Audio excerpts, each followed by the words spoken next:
Golden orb surmounted by a cross to symbolize Christianity over the world. The scepter, the monarch's symbol of fairness and justice.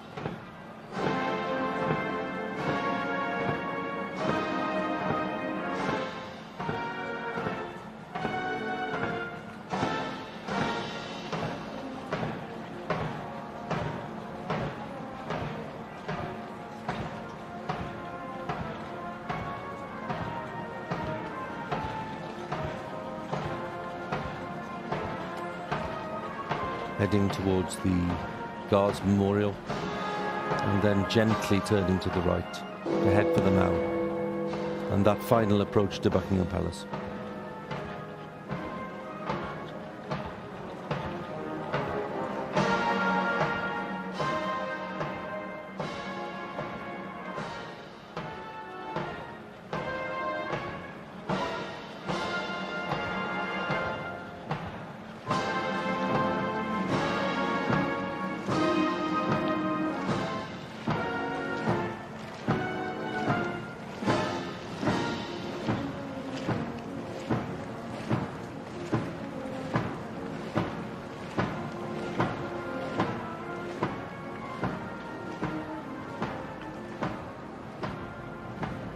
Circling around the Great Queen Victoria Memorial.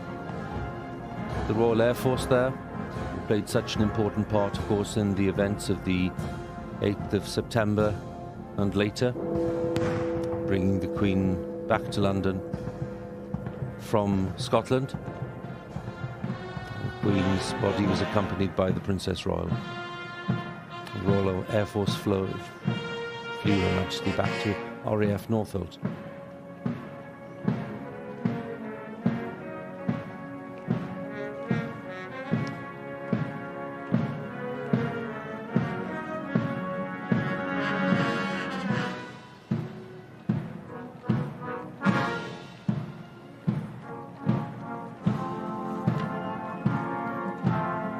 A sight that the late Queen would have been very touched by. That is one of the drum horses. Drums draped in black. This one is called Apollo, one of the latest additions to the Royal Muse, and the State Trumpeter.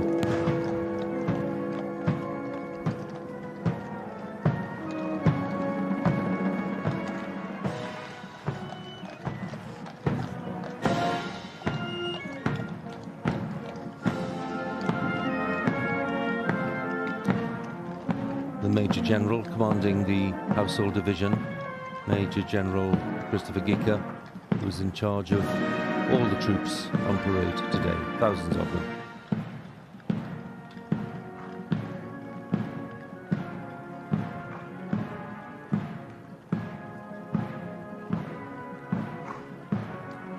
The colourful uniforms of those in the procession behind the Major General.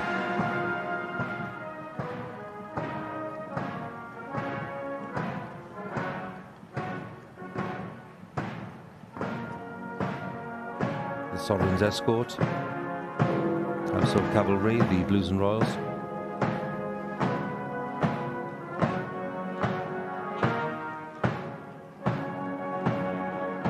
And we talked about the colourful uniforms. They are the pursuivants and the heralds and the Kings of Arms. They're in authority when it comes to heraldic matters. Saw them present at the Accession Council and at the State Opening of Parliament and other important events to do with the state and the Crown.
scene at Buckingham Palace as this procession stretches now from Constitution Hill all the way back to Horse Guards.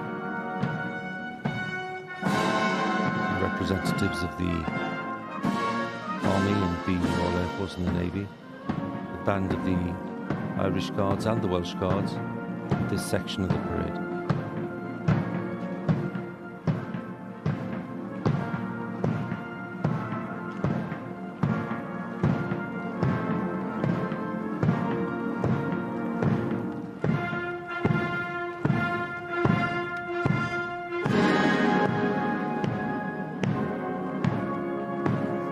The funeral procession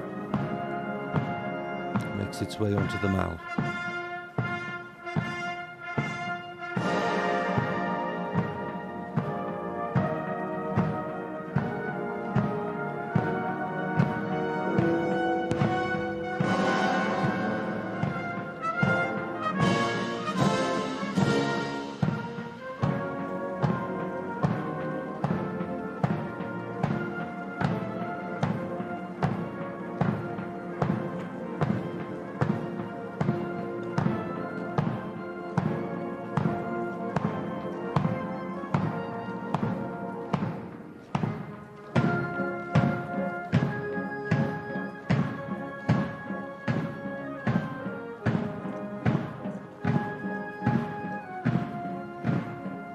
Queen Consort pointing out some of the elements of the procession to Prince George and Princess Charlotte, with the Princess of Wales looking on.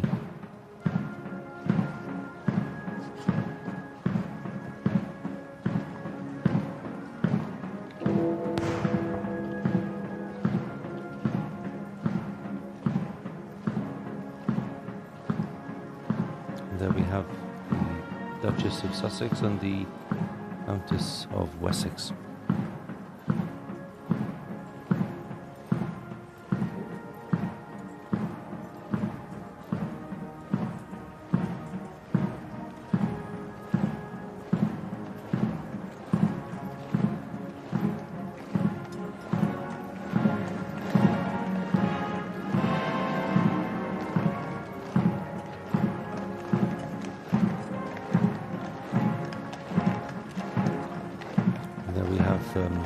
Princesses Beatrice and Eugenie.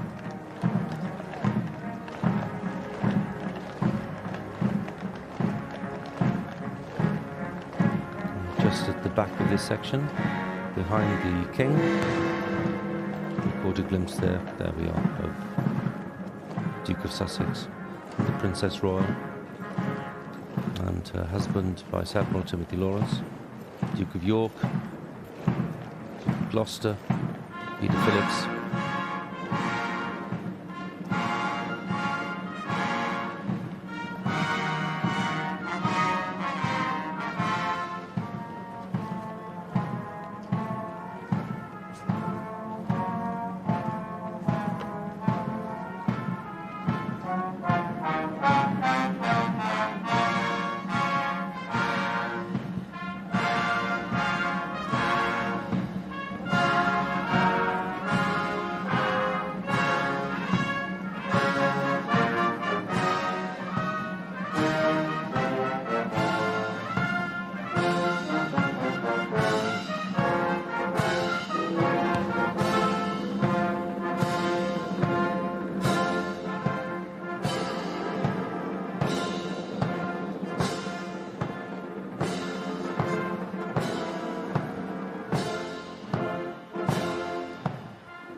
So many memories, those taking part in this procession from the royal family.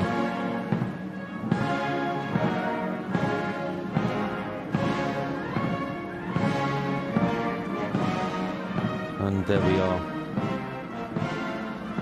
Queen Elizabeth, Queen Mother, who died 20 years ago, and King George VI, who died a relatively young man in his 50s, back in 1952, of course, meaning that the Queen came to the throne at the age of 25.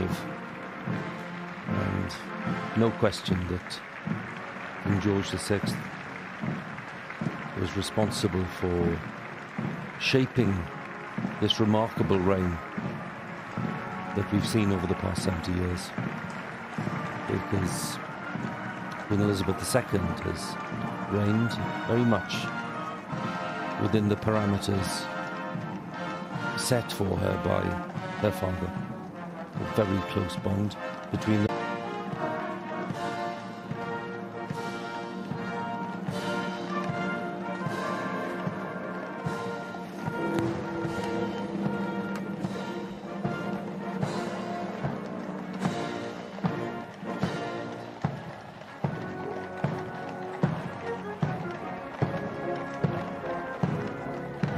Great rich mix of military heritage before our eyes.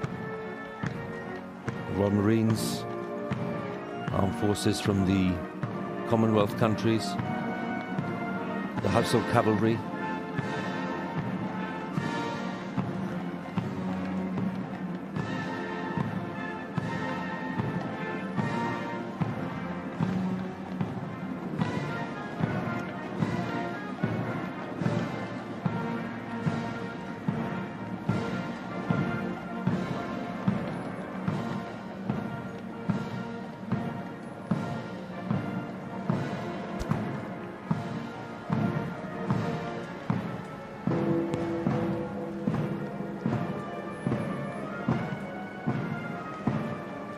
and among this part of the procession too, the heads of the armed forces.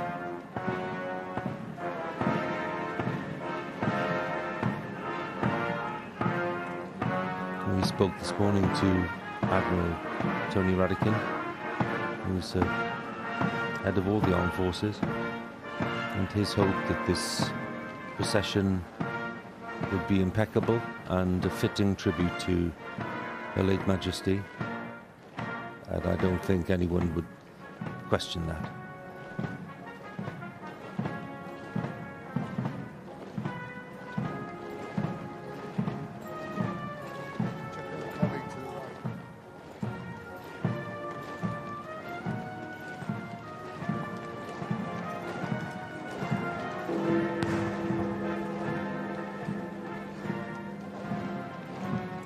Blues and Royals, followed by the drum horse and the state trumpeter, as they make their way gradually towards Wellington Arch and Hyde Park Corner.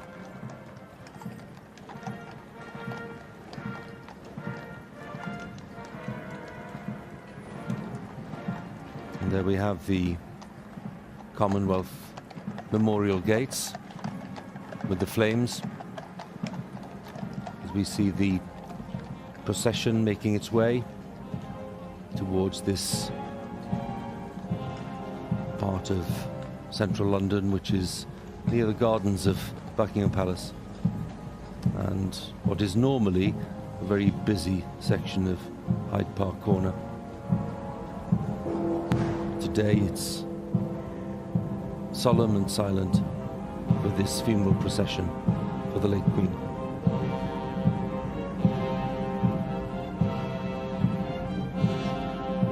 The Honourable Artillery Company approaching, part of the great representation of the British Army in this procession.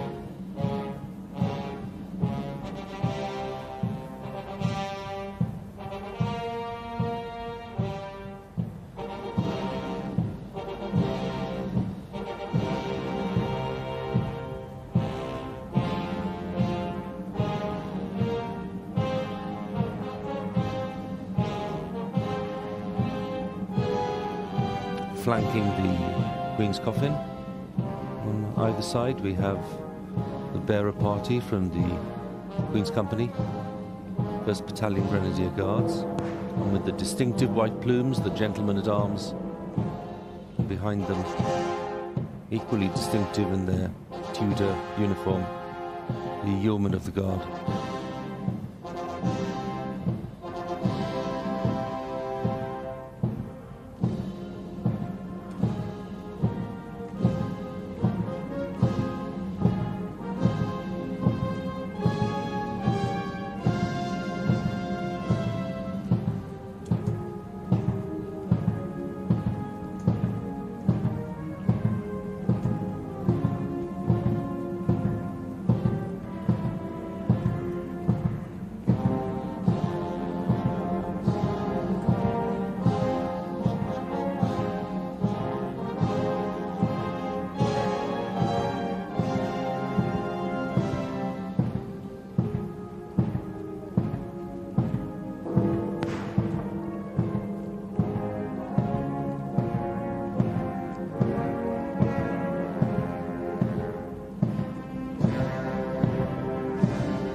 Front of the band of the Scots Guards and Coldstream Guards, we have just about a view there of the Earl Marshal, gentleman in the glasses, the Earl Marshal, Duke of Norfolk, the man who's in charge of the organisation of state events, state funerals, coronations.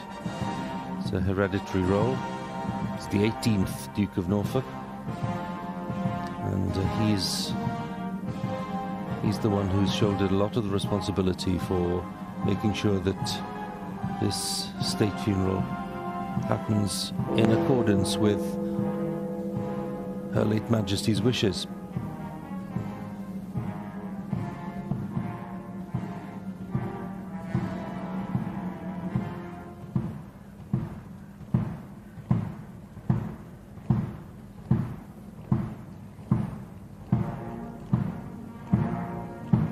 And there in the centre, with the white plumes, we have the Major General commanding the Household Division, troops of the London District, Major General Christopher Geeker, who's in command of all the troops in procession today and elsewhere, lining the route and taking part, not just in the procession itself.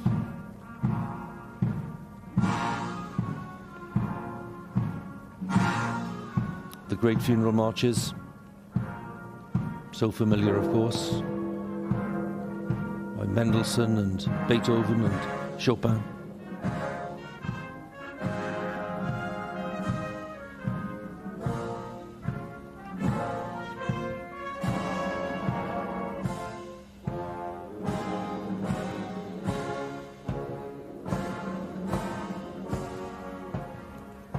This state gun carriage, which has been in the Navy's care since 1901, was first reserved for the funeral of Queen Victoria more than a century ago, and has been used since then. It was the same state gun carriage used for the funeral of King George VI 70 years ago.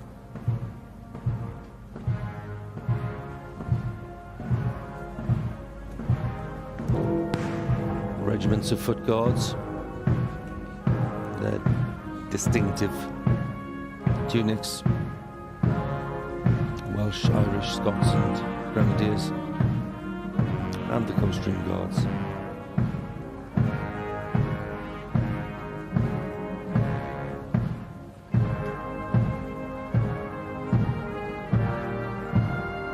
The Royal Lancers and the Royal Engineers also in the procession.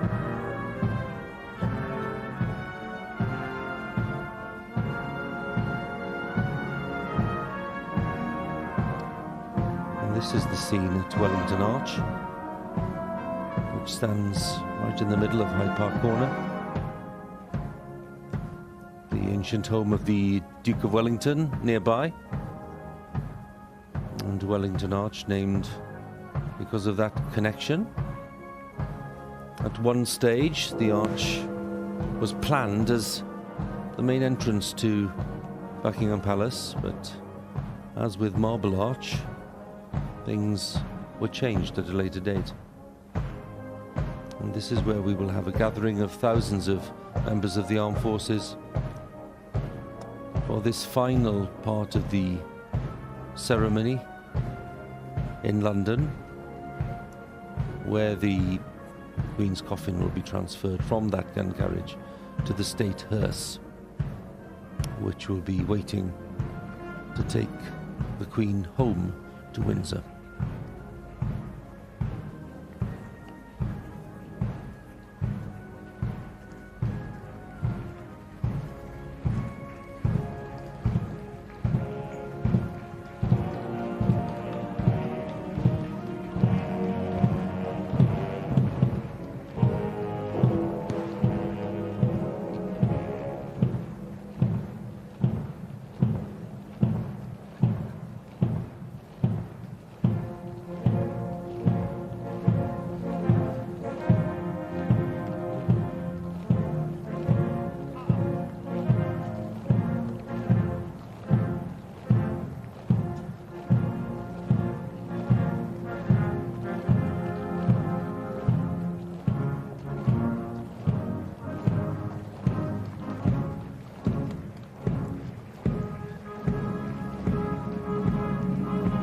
Prince of Wales standing tall, just behind his father the King,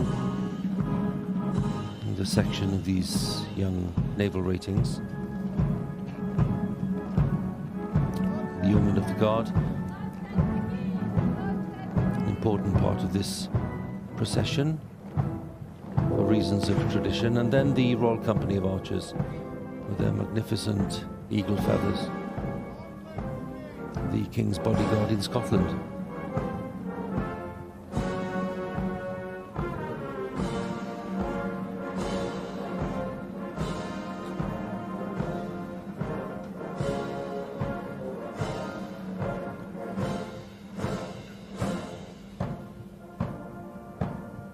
Deeply poignant moment in this procession as Her Majesty Queen Elizabeth II approaches Buckingham Palace for the last time.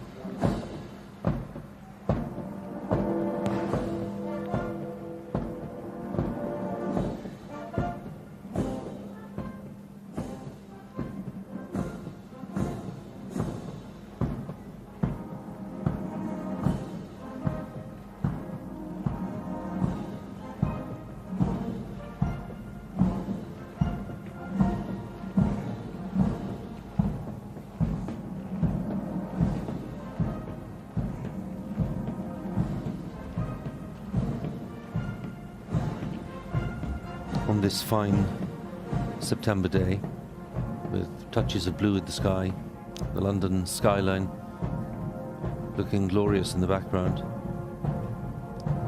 And here we have what is, for the late Queen, a last glimpse of that famous balcony where she appeared on so many occasions, where she stood with her father and mother, the King and Queen, at the end of the Second World War, cheered on by the vast crowds who were in the area we can see today.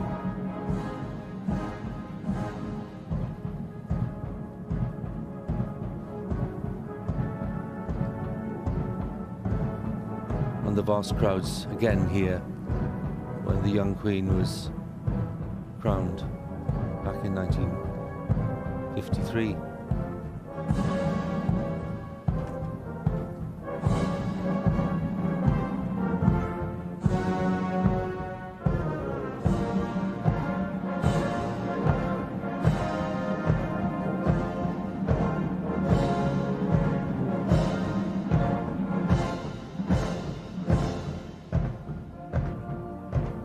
And just ahead of the naval ratings were drawing the carriage.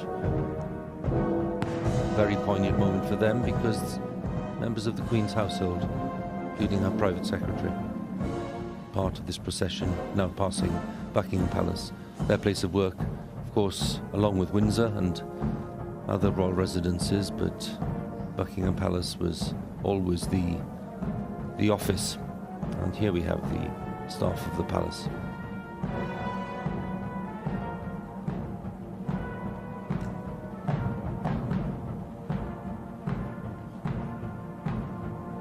A great line of them standing in silence and respect as they wait for this procession to pass with the late Queen.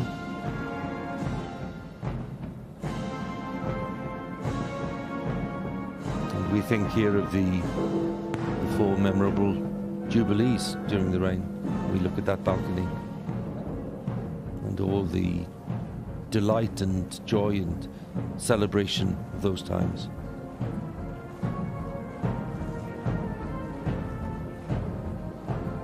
Memories, of course, shared by the royal family and all of the royal household in today's procession, and millions watching, wherever they're watching around the world, will remember those occasions with equal joy.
We look at the heart of the procession. We mentioned the royal bodyguards and the bearer party. Also there are the service equerries who have been part of the Queen's service.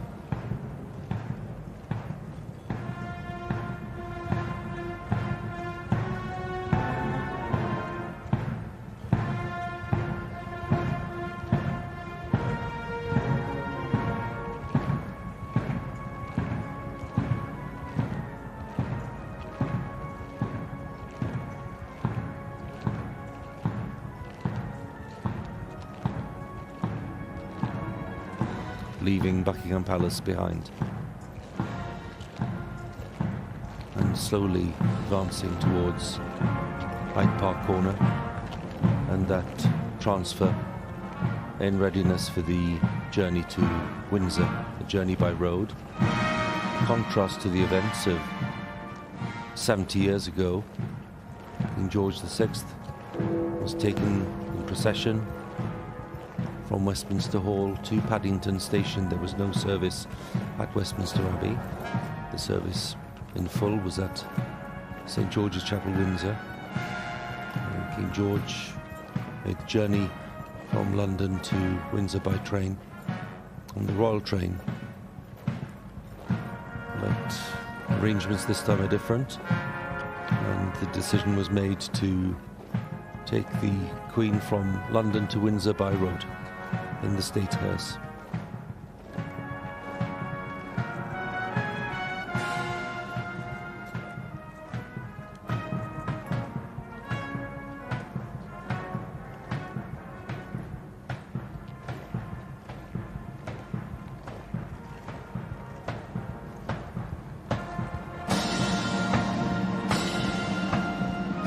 procession passing. Just on the left there, the great gardens of Buckingham Palace, where so many of those garden parties took place over the years. Thousands of them.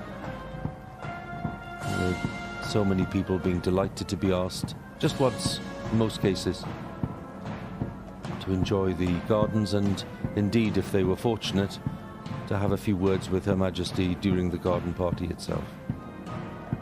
And then on the other side we have Green Park.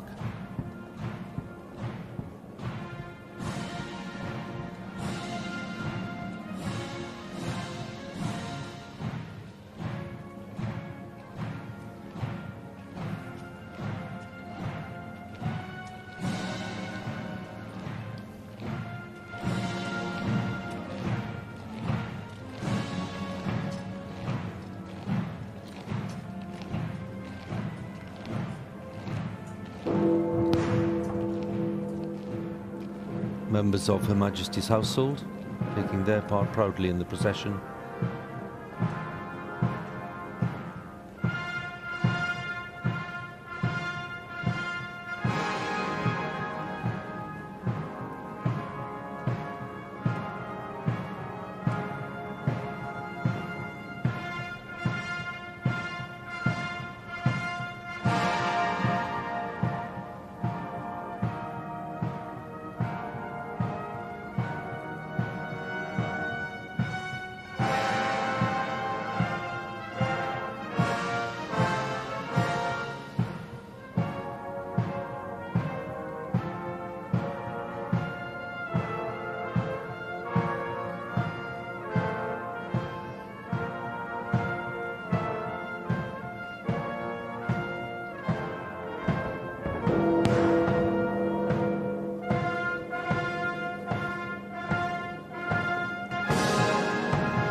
And still the sound of Big Ben tolling right across central London, punctuated with the sounds of the King's Troop Royal Horse Artillery firing their long gun salute.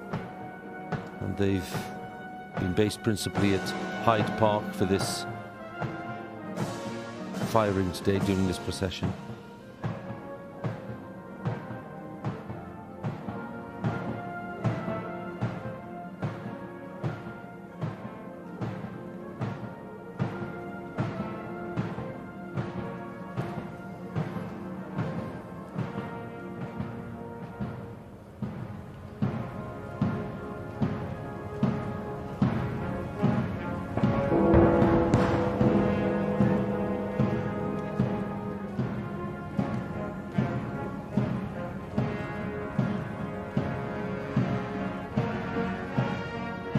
That was at Hyde Park. There are two guns also being fired at Hyde Park Corner, dismounted guns, as part of this last formal section of this procession today in London, before a separate procession takes place at Windsor later on.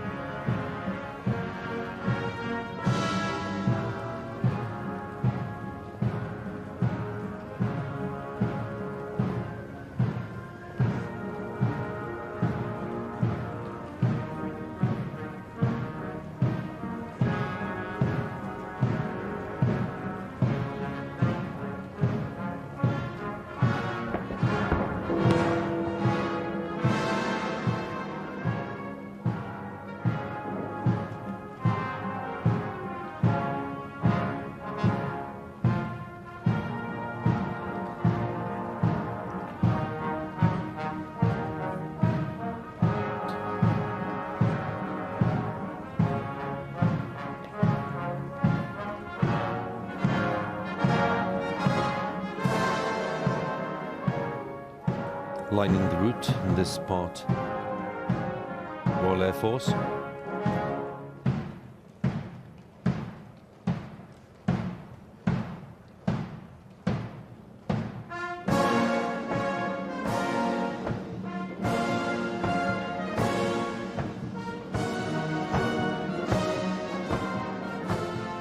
Vice Chamberlain and the Treasurer of the Royal Household. part of this group representing those who served Her Majesty.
Scene that will touch the hearts of everyone watching, I'm sure, as we look at the close family, children of the late Queen, led by the King,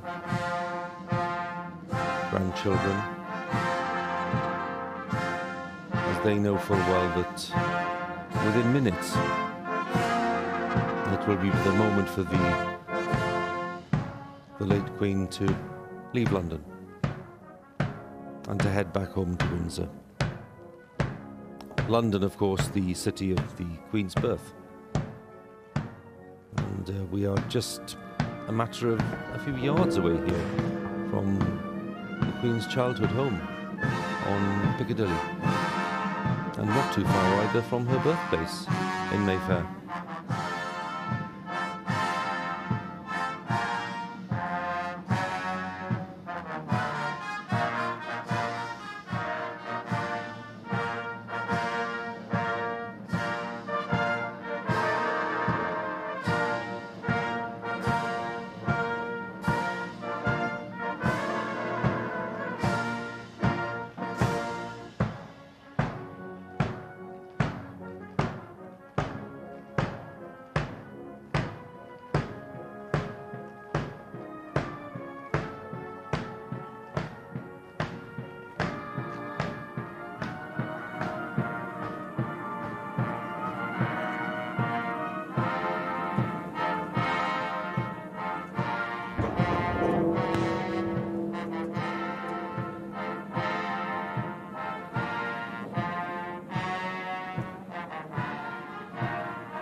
Magnificent view of Wellington Arch, of the greenery, right in this busy part of London.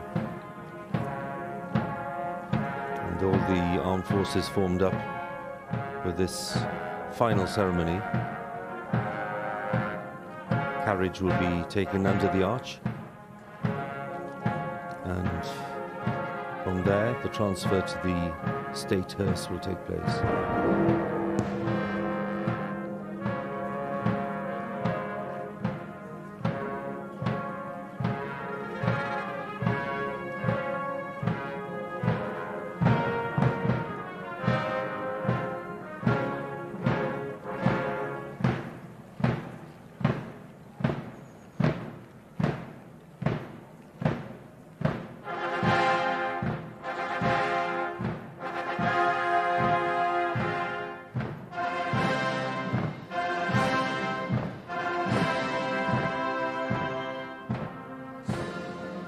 So many elements of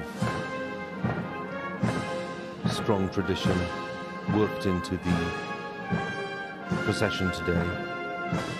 A piping party from the Royal Navy will pipe the still when the transfer is about to happen from the gun carriage to the hearse. Piping party that we heard at the Duke of Edinburgh's funeral last year. A very strong echo of the Duke of Edinburgh's life at sea. And of course, from the Queen's point of view, a tribute to her late father, King George VI, and his experience during the First World War at the Battle of Jutland. A very challenging experience at sea. And of course, the Duke of Edinburgh himself with his wartime service in the Second World War.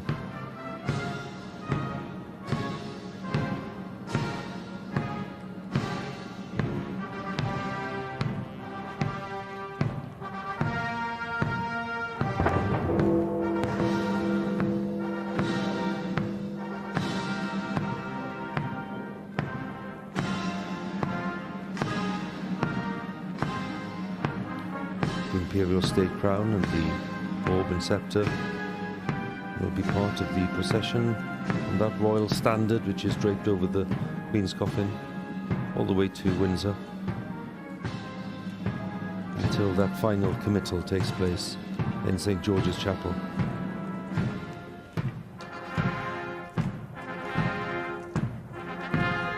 And when those emblems of Her Majesty's authority will be set on the altar at St. George's Chapel before the committal takes place.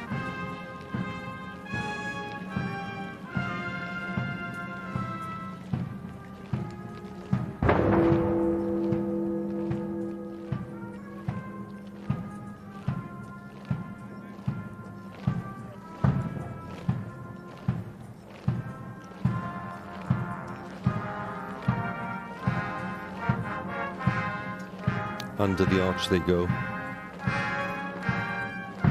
Majesty's coffin on that carriage to be sheltered under that arch. The transfer will take place.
Moments that few of us will ever forget, I'm sure.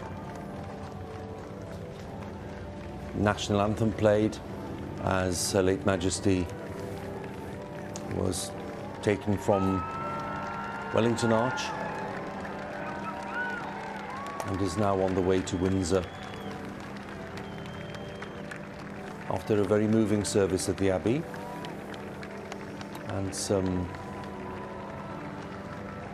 clearly expressed messages, including those of the Archbishop of Canterbury, about the Queen's life of service and dedication, and sense of duty. And then the magnificent, solemn, moving procession all the way from the Abbey to Wellington Arch. And there are crowds on the streets here approaching Knightsbridge, lots of them offering floral tributes, others just maintaining a dignified silence. Come to see their Queen for the last time as she leaves London.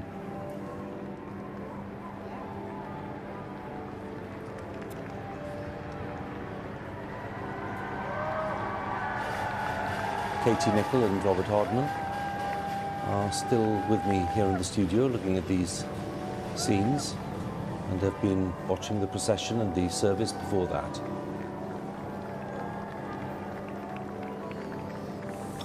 Katie, as we see the Queen's final departure from the capital, I suspect that these are the images that will stay with people for many years to come. I don't think anyone that watched that, Hugh, will ever forget it.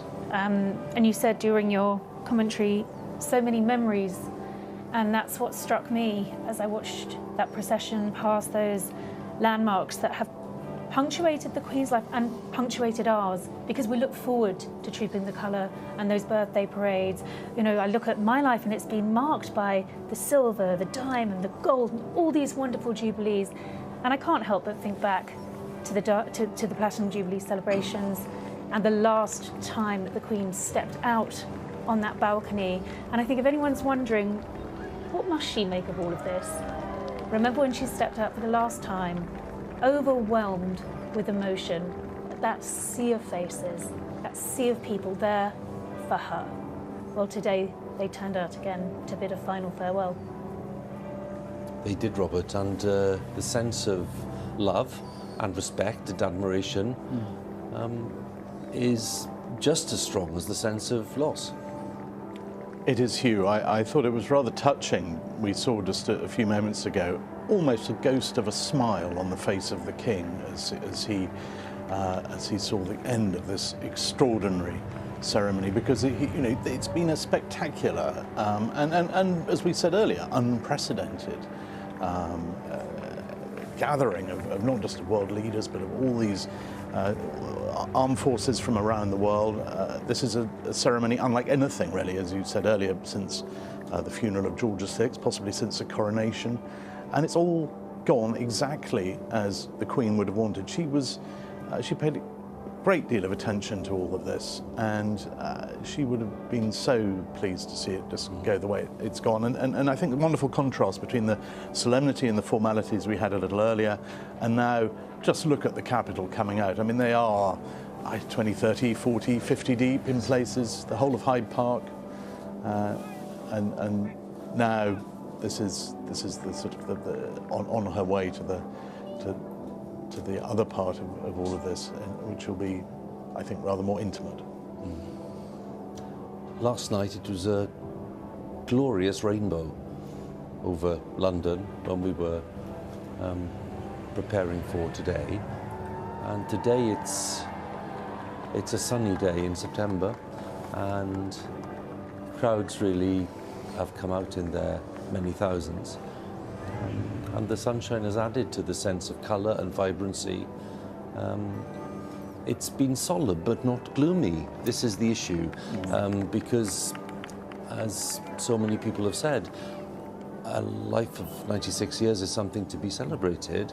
Of course, the Queen will be missed, but people understand that there's a lot here that needs to be said about everything that was achieved over that long lifetime. And that's really why I think that people have wanted to come out. It's a mark of thanks as well, not just of admiration. It's saying thank you as well as farewell. It is, Hugh, and I suspect had it been pouring with rain, everyone that's standing out there today would still have done it in all weather. It would be very British. It would be terribly British, but I think the fact that as the coffin left the Abbey and the clouds parted and the sun came down, it was a wonderful moment to see that spectacle bathed in sunshine. And those rainbows that you point out, I think, struck so many people. That the double rainbow over Buckingham Palace, the rainbow over Windsor Castle. I think we'll all be looking out for a rainbow later on today. Indeed we will. And as you were saying, Robert, we're in a position where we are reflecting what's gone on today, but of course we're also looking ahead to the final part of this state funeral. And these people are clearly out to say goodbye and thank you for all you've done. They are, and here we see Her late Majesty coming past the memorial to Prince Albert, that extraordinary memorial, 150 years old this year, the Albert Memorial, which Queen Victoria spent so much love on. I mean, it makes you think, what on earth are we going to put up to commemorate this extraordinary monarch who is leaving the capital for the last time? But everything about today, there was a sort of timelessness to it. I thought you saw all the troops massing in front of Wellington's old house at Hyde Park Corner. It sort of could have been the 19th century. I mean, and yet we have all these sort of modern aspects to it. It's been a brilliant blend of ancient and modern today, and there is 21st century Britain saluting really one of the greats.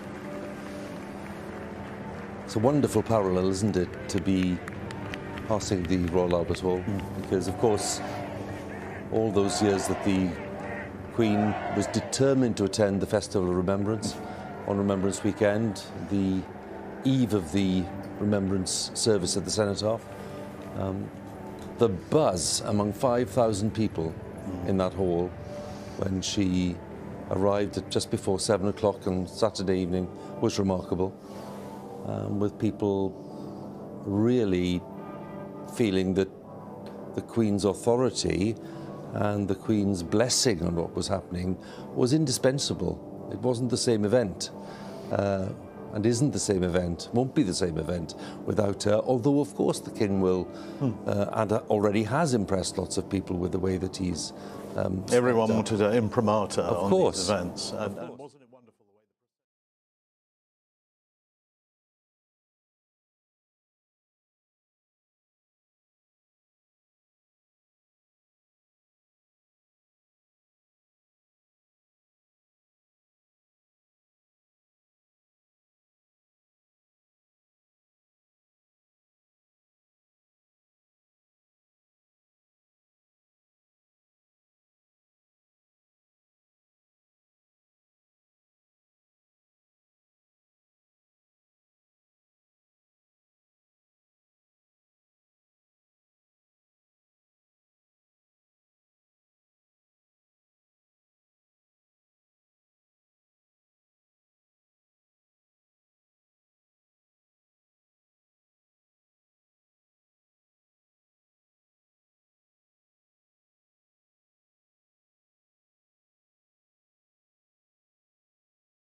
all there, and I think also that sense that yes, we have lost something very, very special to all of us. This is a testimony to that.